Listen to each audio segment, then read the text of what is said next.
Hello everyone, good evening সবাইকে। তো সন্ধেবেলায় আমি একটা চায়ের সাথে স্ন্যাক্স করব, তো সেই রেসিপিটা নিয়ে চলে এসেছি। তার আগে আমি তোমাদের একটা জিনিস দেখিয়ে দিচ্ছি। এই সোয়াবিনগুলো তোমরা কে কে দেখেছো আমাকে কমেন্ট করে অবশ্যই জানিও, আর কে কে দেখেছো খেয়েছো তারা আমাকে কমেন্ট করে জানিও, ঠিক আছে?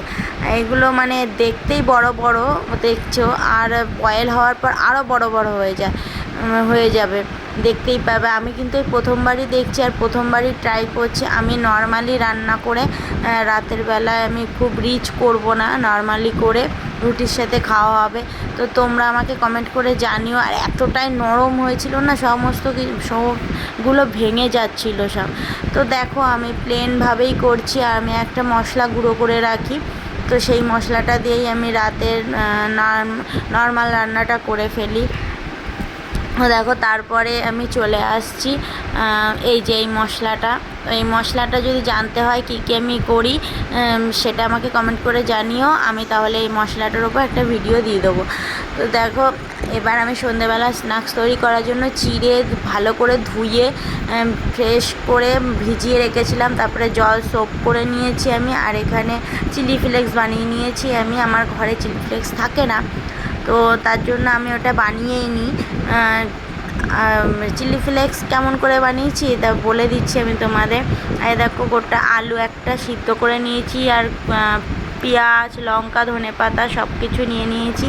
আমি চিলি ফ্লেক্সটা বানাই অ্যাকচুয়ালি গোলমরিচ আর শুকনো লঙ্কা দিয়ে। তোমরা যে যেমন ঝাল পছন্দ করো সেভাবেই করতে পারো। তো দেখো এবার আমি কথা বলতে বলতে তোমাদের এই মিশ্রণটা আমি দেখিয়ে দিচ্ছি কিভাবে মাখাতে হবে। সব কটা উপকরণ দিয়ে কাঁচা লঙ্কা, পেঁয়াজ, ধনেপাতা, চিলি ফ্লেক্স, পরিমাণ মতো নুন, আর একটু আমি হলুদ দিলাম, কারণ আমি হলুদ ছাড়া না কোনো রান্নাই কমপ্লিট মনে করি না, তাই আমি হলুদ দিয়ে ভালো করে একটা ডো তৈরি করে নেবো। দেখো আর সামান্য একটু চাট মশলা দিলাম। তো তোমাদের কাছে যদি চাট মশলা না থাকে তাহলে তোমরা ম্যাগি মশলা কিংবা একটু গরম মশলা দিয়ে দিতে পারো। দেখো আমার কাছে চাট মশলা ছিল বলে আমি এটাই দিলাম।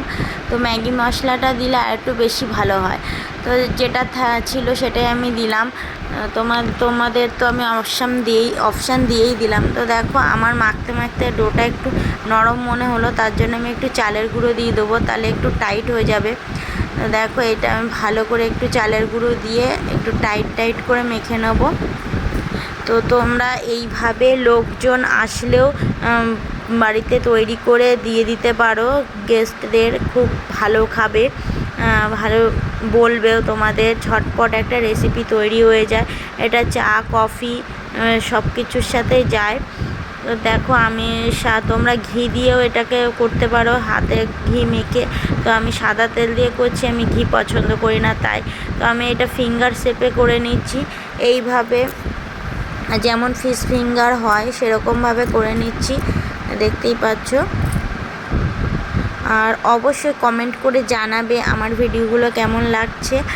আর এই দেখো এইভাবে আমি সবকটা করে নেব। তারপরে এইটা অপশনাল, তোমরা তোমাদের পছন্দ মতো করতে পারো। আমি একটু চাউমিন ছিল সেটাকে আমি গুঁড়ো করে একটু কোট করে নিচ্ছি, আর কিছু করছি না। তোমরা চাইলে ডিমের ব্যাটারে কোট করে বিস্কুটের গুঁড়ো দিয়েও করতে পারো, কিংবা ম্যাগি কিংবা সিমই ভেজে নিয়ে করতে পারো, যার যেটা পছন্দ সেটা আরও বেশি ভালো লাগে। এমনকি সব কিছু না করেও প্লেন এমনিভাবে ভেজে নিলেও সেটাও খুব ভালো লাগে। তো আমি এরমভাবেই করছি। দেখো এই দেখো, আর এদিকে আমি চা বসিয়েছি, লিকার চা বসিয়েছি। আমাদের খুব একটা দুধ চা চলে না, লোকজন আসলে দুধ চাটা হয়, তাছাড়া লিকার চাই খাওয়া হয়, মানে পাতা চা যেটা বলে।